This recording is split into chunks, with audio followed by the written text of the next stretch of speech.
మన సాంప్రదాయంలో శిఖకి చాలా ప్రాధాన్యత ఉంది. ఆలోచన విధానంలో మంచి మార్పులు రావటానికి కూడా ఈ శిఖ ఉపయోగపడుతుంది.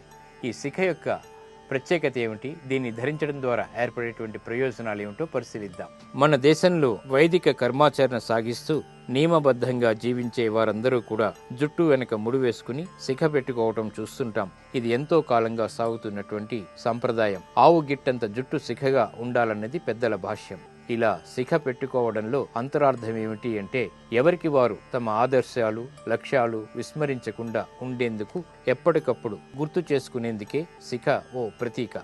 సద్బుద్ధి కలిగించేందుకు, మనసులో మంచి ఆలోచనలు వచ్చేందుకు ఇది తోడ్పడుతుంది. శిఖ పెట్టుకునేటువంటి శిరస్సు వెనక భాగం జ్ఞానానికి, ఆలోచనలకు స్థానం. ఈ స్థానానికి ఒక రకంగా ఈ శిఖే గుర్తు. అందుకే స్నానం చేసేటప్పుడు, దానం చేస్తున్నప్పుడు, జపాదికాలు నిర్వహిస్తున్నప్పుడు, హోమం చేస్తున్నప్పుడు, సంధ్యావందనం ఆచరిస్తున్నప్పుడు, దేవతార్చన సమయంలో దేవతల్ని ప్రార్థిస్తున్నప్పుడు శిఖను ముడివేసుకోవాలని చెబుతోంది మనుస్మృతి. ఇది శిఖ యొక్క ప్రత్యేకత, శిఖ ద్వారా ఏర్పడేటువంటి ప్రయోజనాలు.